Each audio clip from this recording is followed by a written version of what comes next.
I guess all of us, had the feeling that it was something quite amazing. He doesn't raise his voice. He doesn't beg for your attention. David Gilmour simply plays, and the world leans in. You create something that is a mock-up of where you intend to go later with musicians. For over 50 years, his guitar has bent time, not with speed, but with feel. There are louder players, faster players, but no one else sounds like him, and no one else ever will. He wasn't the architect of the machine, he was the soul inside it. When the band bent toward darkness, he gave it light. When it fractured, he held the melody, and when it ended, he still had something left to say. But hidden inside all that sound, all that scale, are moments so personal, they feel like memories you forgot you had. And Gilmour, he remembers which songs meant everything, before the fame, before the fallout, before it all got too big to hold. He's played hundreds, maybe thousands, but only a few stayed with him. Songs that felt true when everything else around him changed. These are David Gilmour's 5 favorites. And no, he's never changed his mind. Number 1. Shine on You, Crazy Diamond. Some songs are tributes. This one is a gravestone and a resurrection. Shine on You, Crazy Diamond wasn't written to be a hit, it was written because they couldn't move on until they said it. It was for Syd Barrett, their lost leader, the boy genius who flew too close and fell too fast. But for Gilmour, it wasn't just about honoring Syd, it was about finishing something that never had an ending. Gilmour once said, "We were grieving, but we didn't talk about grief, so we played it." What came out wasn't just one of Pink Floyd's greatest compositions. It was a soul laid bare across 9 parts. Each note, a memory. Each silence a breath they couldn't take when Syd was in the room. The most haunting part? Syd walked into the studio the day they were mixing it. Overweight, eyebrows shaved, silent. None of them recognized him at first. Roger Waters reportedly cried. Gilmour stood still. He didn't say a word. "He was like a ghost," Gilmour later said, "and he didn't seem to know the song was about him." That moment didn't change the track, because the song had already said everything. And Gilmour? He poured his grief into the guitar, slow, deliberate, drenched in echo and delay. No speed, no showing off, just presence. He wasn't playing for an audience. He was saying goodbye. There's no technical trick that explains why it hits so hard. It's not just the notes, it's the space between them. This wasn't just his favorite Floyd song, it was the one that broke him open, not with rage, but with restraint. "I think it's our most honest work. There's no pose in it," he reflected decades later. It's also the only song Gilmour never rushes through. He plays it now the same way he did then, like a ritual. And even today you can tell, he's still holding back tears in those opening notes. The signature 4-note motif, he kept it simple, because anything more would have cheapened it. Even the title was Waters' idea, not his. But the sound? That was all Gilmour. Spaced out, wounded, absolute. Other Floyd songs made people think. This one made them feel. It wasn't built for radio, and it never charted high. But it became immortal. The kind of track that turns concerts into ceremonies. Because every time he plays it, he's still playing it for Syd. And not once, not ever, has he called it a performance. He just says it's the one that still matters. Number 2. Comfortably Numb. Some solos are written. This one was felt. There's no plan, no blueprint. Just one of the greatest moments in modern music, captured by accident, built on tension, and delivered with surgical grace. Comfortably Numb came out of conflict. But Gilmour didn't flinch from it. He leaned in. At the time, Pink Floyd was splintering. Roger Waters had shaped the story, lyrics sharp, dark, and theatrical. But the music, Gilmour held the weight of that, and this track became the battleground. "We fought over almost everything on that album, but this one, we fought harder," Gilmour admitted. The original version was slow, too slow. Waters wanted more drama. Gilmour pushed for space. They argued over structure, tempo, even key changes. But when it came to that solo, there was no debate. It wasn't written down. It was played once, then again, then one more time, and Gilmour stopped. He didn't rehearse it endlessly. He chased the feeling and locked into it. I knew as soon as I played it, that was the one. I didn't want to touch it again, he later said. That take is the one you hear on the wall. No edits, no overdubs, no safety net. It's not flashy, it's not fast. It just lands, like a falling feather that hits you like a stone. Every bend, every pause, every note is restrained. It's not trying to show off, it's trying to stay alive, and that's what made it immortal. Gilmour has played it hundreds of times, but every time it's slightly different. Sometimes longer, sometimes softer, but never empty. He once said, "The solo on Comfortably Numb is the best I've done. It's got the right notes and they're in the right order. It's emotional, not technical." That's why it still works, because it's not a performance, it's a release. He doesn't rush it, doesn't embellish it, he lets it breathe. And when the lights go down and that backing track fades in, there's always a moment where the audience holds its breath, waiting, because they know what's coming. And somehow, it still surprises them. The irony? It's a song about detachment, about numbness. But the solo, it's pure feeling. No lyrics, no message, just the sound of someone trying to feel something again. Other guitarists chase speed or precision. Gilmour chases clarity. And when he finds it, everything else disappears. Comfortably Numb isn't just a favorite. It's the moment David Gilmour became his own genre. No one plays like him, because no one thinks like him. And no matter how many times it's been heard, it still cuts through like it's new. Every single time. Number 3, Echoes. Before the lasers, before the stadiums, before the wall. There was Echoes. A single track that stretched across the entire B-side of metal and became a roadmap to everything Pink Floyd would become. But for Gilmour, Echoes wasn't just a song, it was a signal that Pink Floyd could be something more than chaos, that they could build a universe from silence. "That track was the moment we found ourselves," Gilmour once said. "We stopped mimicking others and became our own sound." And the sound? It wasn't polished, it wasn't safe. It was unpredictable, expansive, mysterious. A 23-minute descent into the ocean floor of the mind, and Gilmour held the wheel. He didn't overpower it, he shaped it. Echoes begins with a single sonar ping, recorded through a grand piano and passed through a Leslie speaker. But it's Gilmour's guitar that turns that sound into narrative. Wailing 1 minute, whispering the next. It wasn't about melody, it was about texture, atmosphere, tension. This wasn't a hit. There was no chorus, no catchy hook. But Gilmour never cared about that.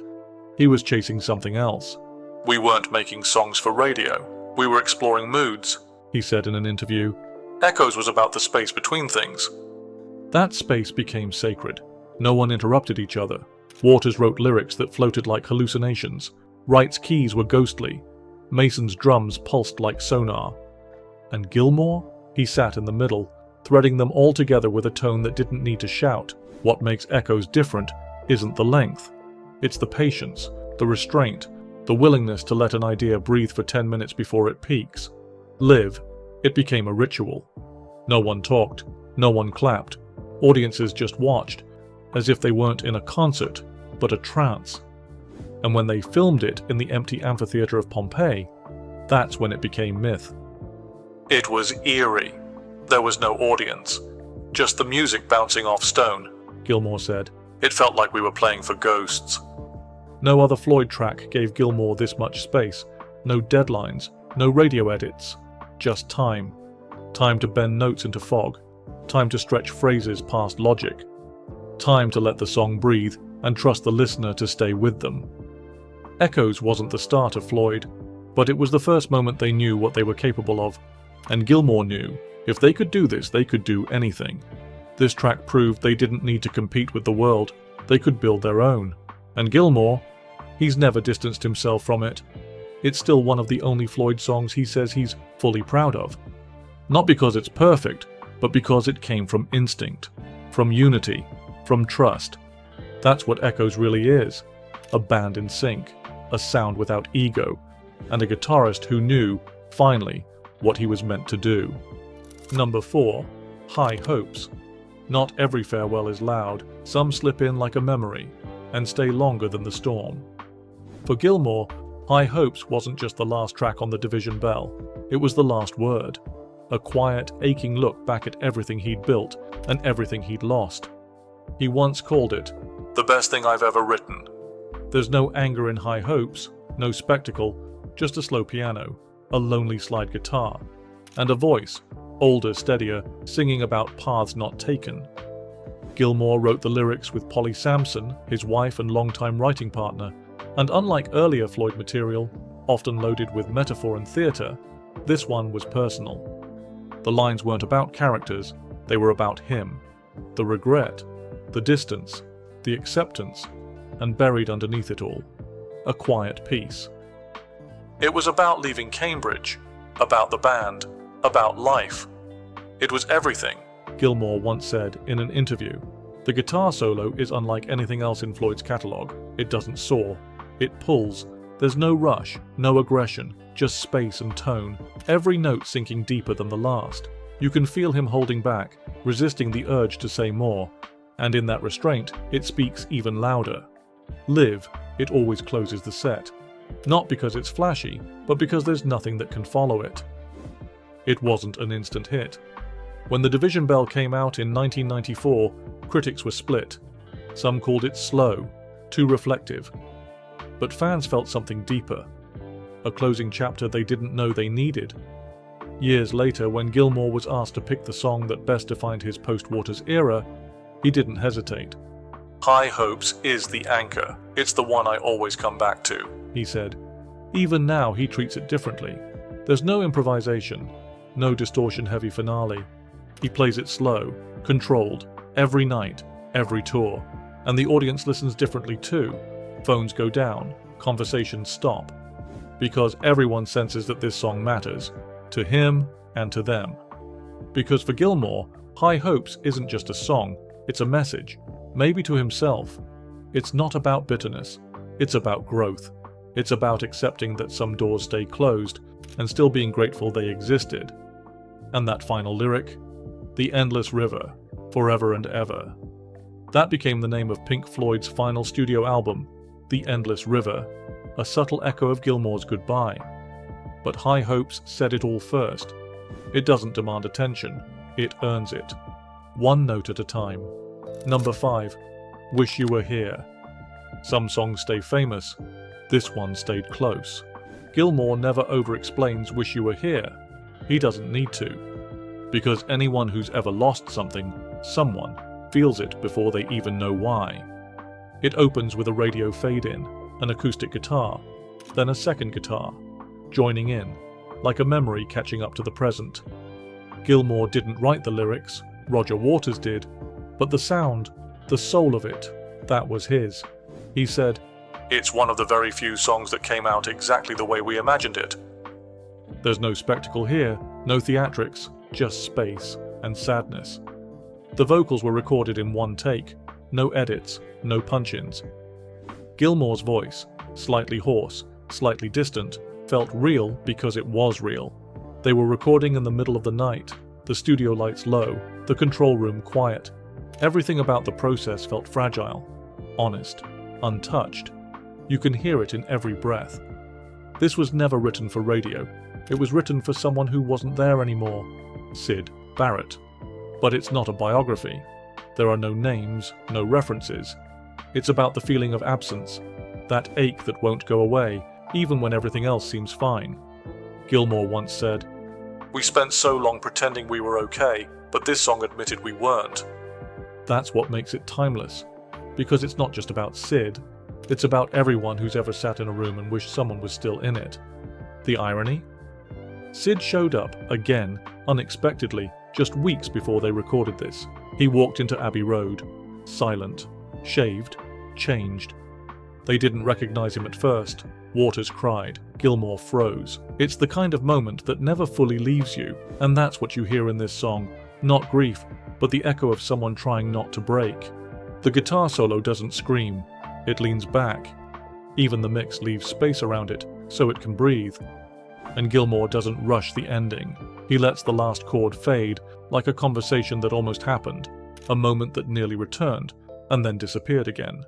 He later said, It's the one song people always ask us to play, and I always understand why. Because it's not just a track, it's a connection. Between friends, between strangers, between now and the moment before it all changed. Gilmour has played Wish You Were Here on nearly every tour since, but he never plays it the same way. Sometimes it's stripped down, sometimes electric, sometimes he barely sings above a whisper, but the message is always the same. Do you think you can tell? That question never really gets answered, and maybe that's the point. It's not about closure, it's about remembering, not just who you lost, but how much of yourself left with them. Gilmour never needed to speak loudly. He didn't need to explain the choices, he just played, and the truth was in the notes. If it stayed with him, it meant something. If it didn't, it disappeared. Some songs grow with fame. These 5 didn't have to. They carried weight from the start, not because they charted, but because they lasted. And the moment one of them stopped resonating, it wouldn't just leave the set list, it'd leave the soul of the band. Because to Gilmour, a song isn't sacred unless it earns its place every time. Even now, decades later, you can feel which ones still live under his skin, and which ones quietly slipped away, unfinished, unspoken, maybe even unresolved. So which track do you think almost made the list, but didn't, or should have? Drop your pick in the comments. And if you want more moments like this, more echoes from inside the studio walls, like, subscribe, and unlock our next round of music deep dives made for the real listeners. Because in Gilmour's world, greatness doesn't shout, it lingers.